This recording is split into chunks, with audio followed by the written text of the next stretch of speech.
I'm back with another video. Welcome to another episode of Latouche Diaries. So today I'm going to be talking about my experience moving to Miami. So I moved from New Jersey to Miami for my job, and yeah, so I just wanted to tell you guys about my experience moving and how I found my apartment. So let's get into the video. So starting off, like, I was looking for my apartment. I got an offer from a job and I was able to relocate. So within that process, I was able to move to a different city, and that city that I was able to choose was Miami.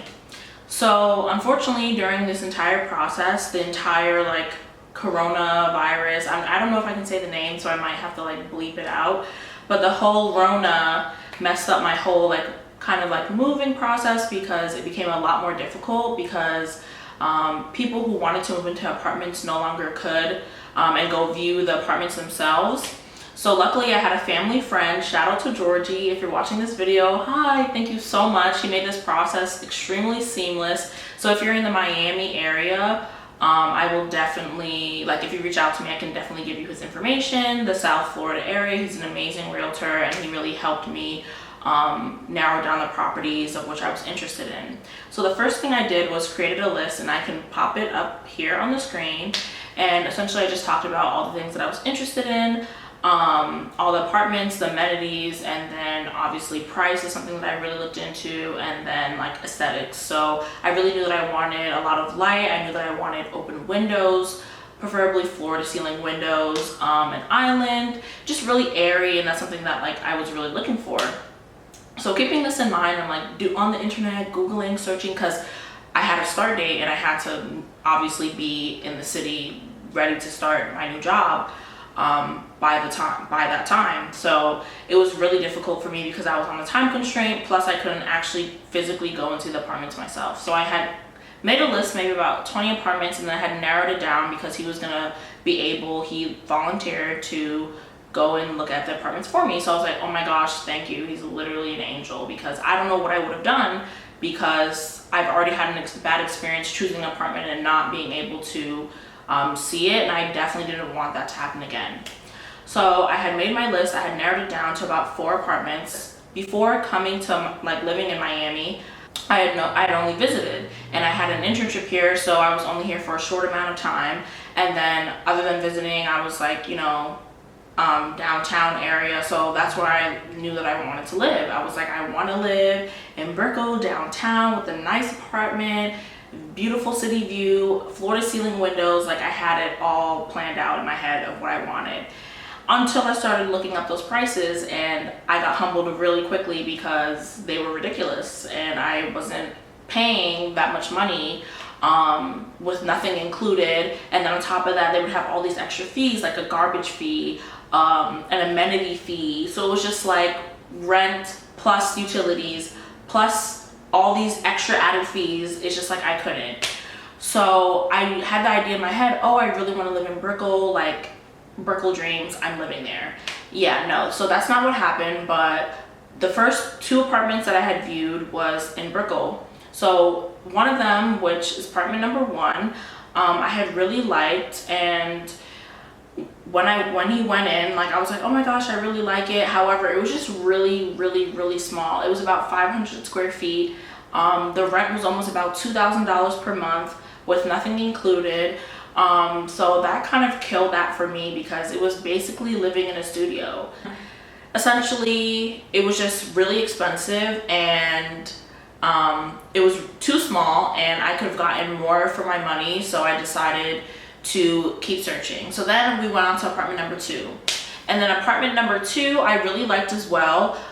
It had the floor to ceiling windows, but just something about it to me just wasn't cozy. Like, it just didn't give me a vibe. Like, I don't know how to explain it. Like, you know when you see a place and you're just like, yes, I can see myself living there? Like, it just wasn't that. And then on top of that, when he told me when he went into the apartment, he said the people that were downstairs greeting him and to show him the apartment, like, they weren't friendly. And I was just like, that's not like something that I really go off of too, is like energy. And somebody is going to look at something and that those people don't have good energy, like, why would you then want to stay there, because imagine what that could be showing to your living experience. So I was like, yeah, apartment number 2 had to go.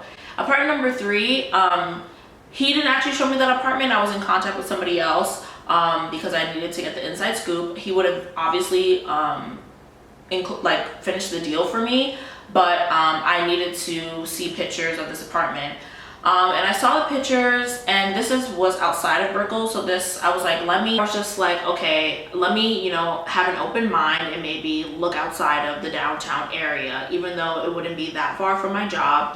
There's other places that could be a little bit closer.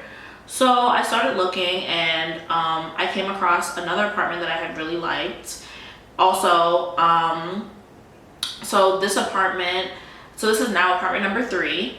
And the thing that I liked about this apartment was that, it was a really open concept. There was a lot of light, there was a lot of windows. But the thing is, also when searching apartments, you have to keep in mind, especially if it's a new building or it's an old building, the reviews. So I went, and when I was Googling this apartment, I was able to see pictures, and I was like, oh, I really like it. And then come to find out, there was no pool or no gym. And I feel like if you're in somewhere that's, a hustling, bustling area, or an apartment where you're paying like premium rent price, there should be a pool. And especially in hot weather, there should be a pool, and there should be a gym. And it was built, this building is relatively new, and it was built maybe a year ago, and they had promised the tenants that there would be a pool and a gym, and they have never built it. So that had to be X-nayed off the list, because I'm definitely not moving to a place where there's no pool. Even though I had apartments with pools previously, this just, like, in Florida, I just feel like a pool is an essential. And even if I'm not using it, I would still like it to be there. If, I have people visiting, or I just wanted to go down and be by the pool just that day. So then apartment number 4, and this apartment I saw online. I also shared it with my best friend, and I completely fell in love with this apartment. It was open window, very airy, very light, and this happens to be the apartment that I'm in now. So I will be doing an apartment tour on this apartment when I get all my furniture. It is very delayed because of everything that's happening with the Rona and everything that's going on. Everything is closed, so I can't even go to Home Goods. Target in this area is closed. So I kissed my Brickell dreams goodbye, and I am on more of the west side of Miami. I'm in a nice area. There's a lot of families. It's pretty quiet. And initially I didn't think that, I would like this apartment so much, or the area, because I wasn't familiar with it at all. But from his judgment, he had really good things to say about the apartment. And then this is how I chose apartment number 4. So you guys can tell me which ones that you guys liked down in the comments, and let me know.